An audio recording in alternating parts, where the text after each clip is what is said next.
Devil May Cry. The series ever since it started out on the PS2 has been the hallmark for innovative hack-and-slash combat. It even spawned other franchises like Bayonetta, God of War, and Ninja Gaiden. And so many others. But there's just something about the series that makes it so goddamn cool, and you can't find that level of coolness in any other video game franchise, let alone the hack-and-slash genre itself. So, pick up a chair, grab a slice of pizza, as we find out on the Son of Sparda Retrospective what makes Devil May Cry so smoking, so sexy, and yet so fucking stylish. Let's rock, baby.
Let's rock, baby.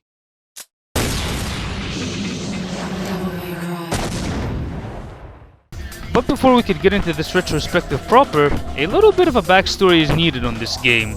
Ever since the success of Resident Evil 2 and Resident Evil 3, Capcom wanted to make Resident Evil 4 for the next generation of consoles. So, series producer Shinji Mikami tasked Hideki Kamiya, Resident Evil 2 director, to start working on Resident Evil 4. So, when Kamiya worked on Resident Evil 4, he had a different idea for the game. Instead of it being completely horror-based, since he wasn't exactly the biggest fan of horror, he decided to make the game emphasize stylish action. So, when Shinji Mikami came to playtesting it, he was like, you know what? The game is too much of an action game to be Resident Evil, but I'm having a lot of fun with this code. So here's what we could do. We could basically change the name of the characters, change the setting, and call it something different entirely. So from that point, Devil May Cry was born. But right now, here kind of comes the question. Is Devil May Cry, the original Devil May Cry, is it still worth playing in the year of 2019? Let's find out. So the game starts off with Dante, a half-human, half-devil demon hunter who so happens to be the son of the legendary Dark Knight Sparda, a demon knight who sealed the gates to hell 2,000 years ago. He's chilling in his shop one time, while all of a sudden he's visited by a mysterious woman who asks and tests to see if he is the son of the legendary Dark Knight Sparda by beating the shit out of him!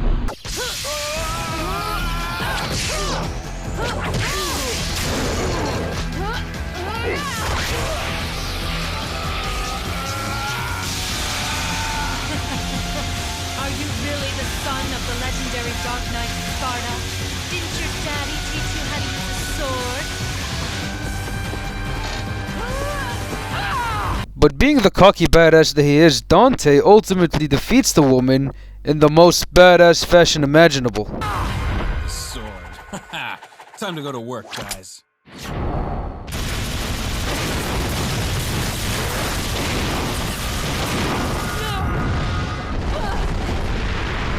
But after taking care of business, Dante ultimately has the woman at gunpoint, while also explaining that he has demonic blood in him and that he had his power since he was a child.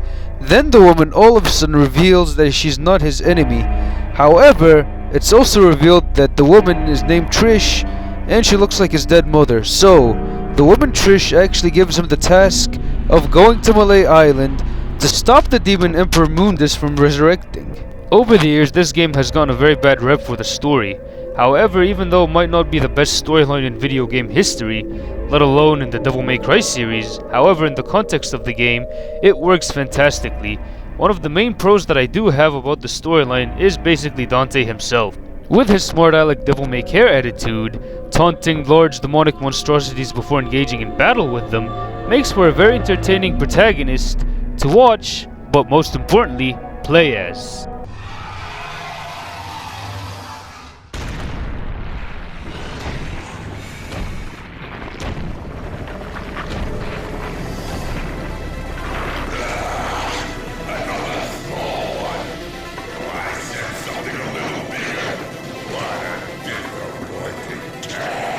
What a big surprise. I hope for your sake you got something inside that big body of yours.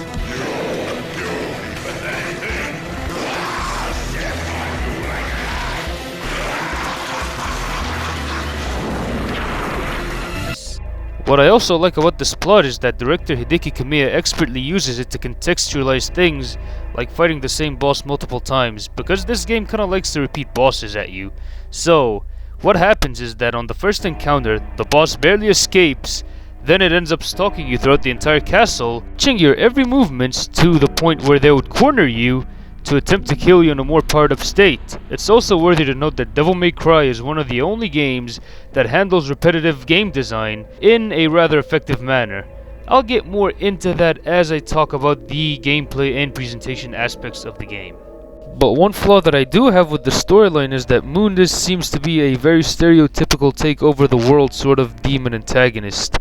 However, he is used rather effectively in the game, because in Devil May Cry, you always feel the presence of Mundus lurking at every corner, to the point where it even feels like that to Mundus, Dante is basically just a worthless human who isn't even worthy of his time. So, he has all the other demons on Malay Castle basically deal with Dante for Mundus. Even though Mundus is a pretty one-note antagonist, however, his final boss fight is surprisingly well built up. You see, in the entire game, it's basically stated that he was a powerful demon emperor who was defeated and sealed away by Sparda, who's Dante's father, and also, he was the one responsible for the death of Dante's mother Ava. And he also enslaved Dante's brother Virgil. Plus, add to the fact that he's pretty much an all-knowing and all-seeing figure who basically knows all of your movements. He's also rather ruthless towards even his most loyal servants if they end up failing. But I cannot let you live. I serve my master Mundus. You can't fight with that wound! Mighty is the power of Mundus. Master, grant me one last surge of power. The power to finish him!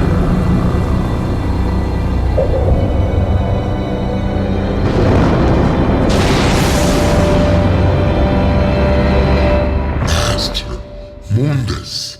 Griffin, you have failed me. You are no longer worthy. Master! No! Please, no! Master, no!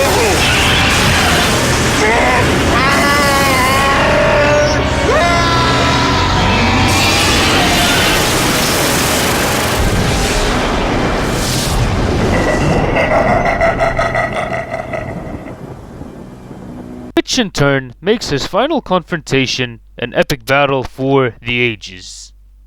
Another complaint that I do have with the storyline is that even though the voice acting isn't necessarily terrible, but sometimes it could get really, really bad. Just listen to this. I should have saved you.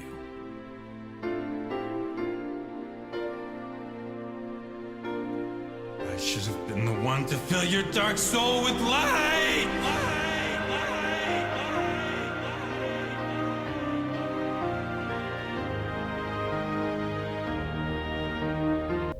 Even though the voice actors do fine in moments where they're supposed to be acting cocky, or they're having like a pretty calm and mellow conversation, but when it comes to heart-pounding moments that are supposed to tug at your heartstrings, it makes these moments unintentionally laughable at best.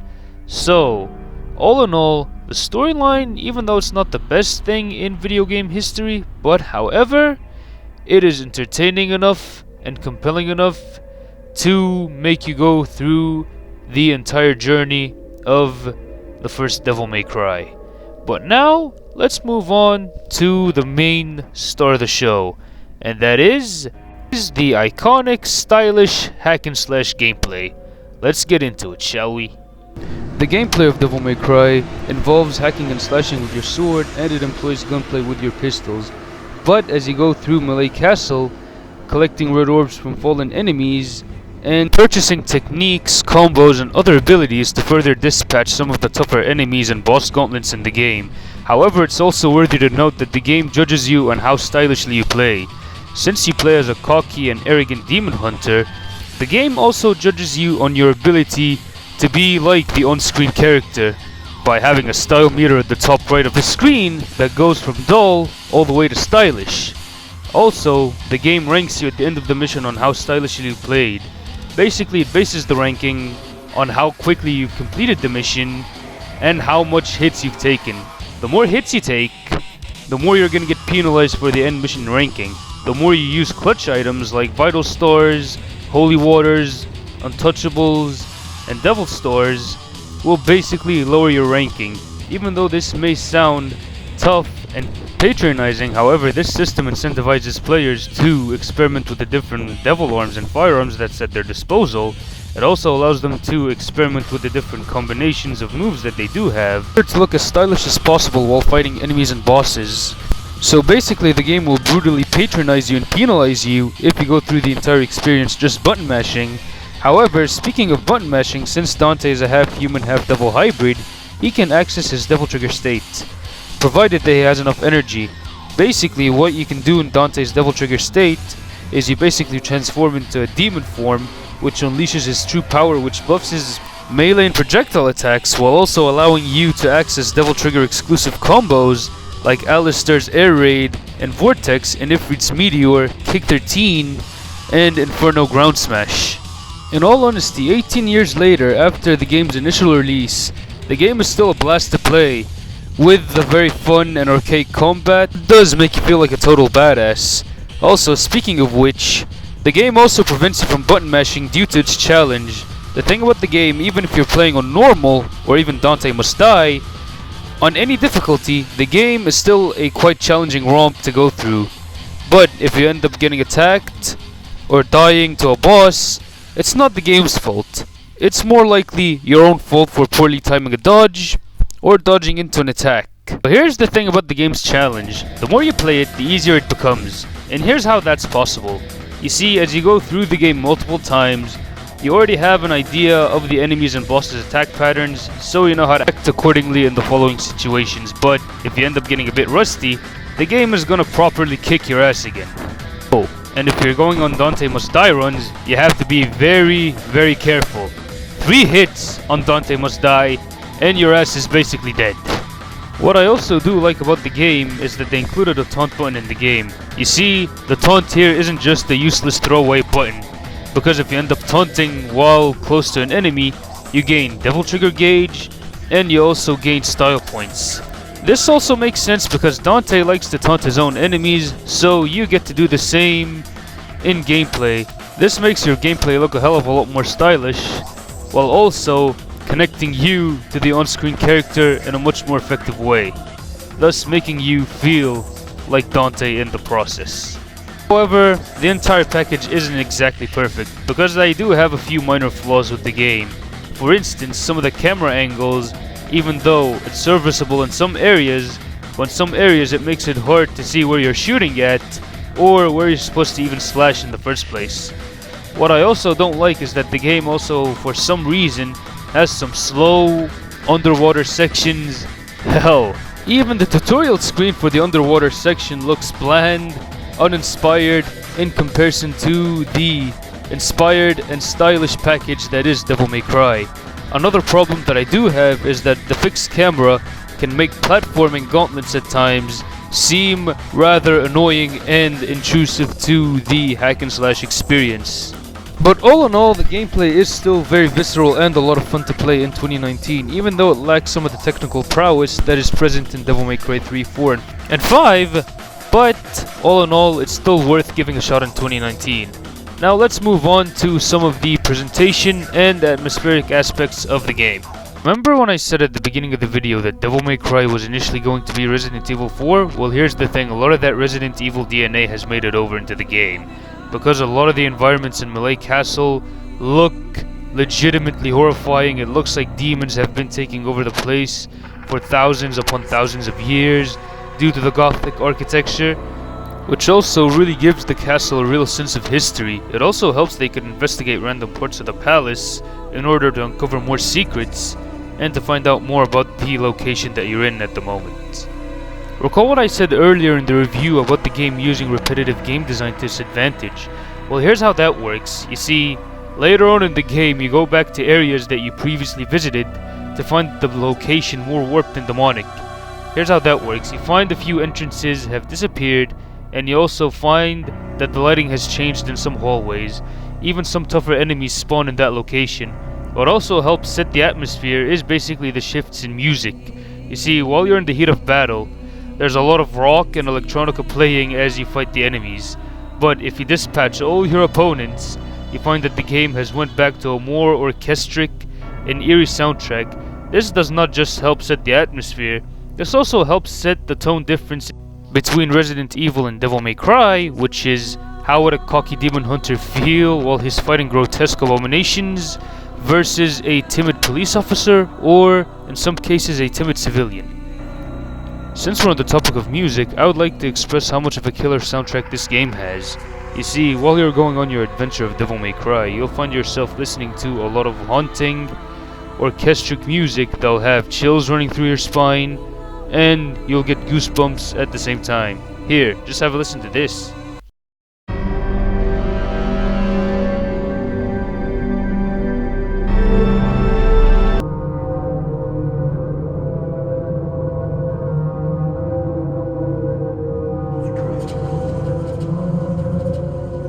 But when you find yourself in the heat of battle, the soundtrack switches to a more bombastic, blood-pumping, adrenaline-charged rock and electronica beats that do a really good job of getting you hyped for battle. If you don't believe me, then listen to these.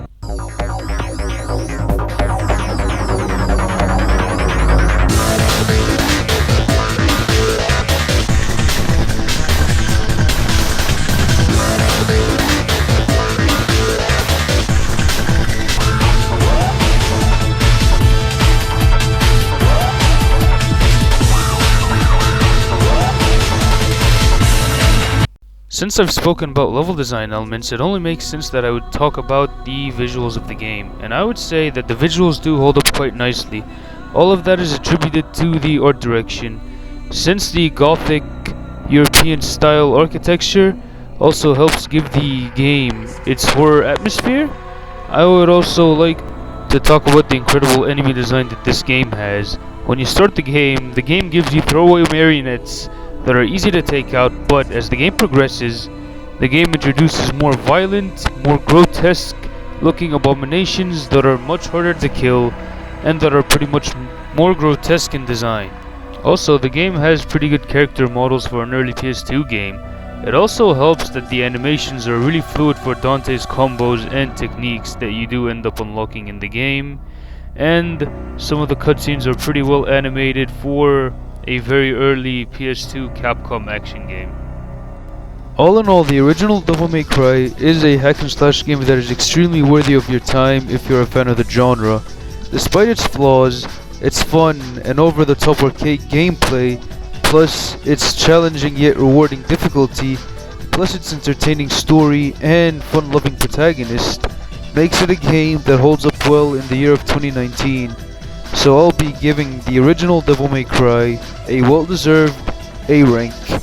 If you are a fan of the hack and slash genre, or if you have never played a hack and slash video game in your life, you owe it to yourself to pick up and play Devil May Cry. After the critical and commercial success of Devil May Cry, naturally the higher-ups at Capcom planned a Devil May Cry sequel that would release after 2 years. But, however, even though the title had extremely high expectations to live up to, things didn't go quite as planned through a rough development cycle. So join me next time on the Son of Sparda Retrospective as we... Aw, shit. Gotta go through DMC2 again. God damn it. Why can't I get to any of the good shit right now? Well... see you guys next time on the Son of Sparda Retrospective, I guess. And this is the Devil Joe signing out.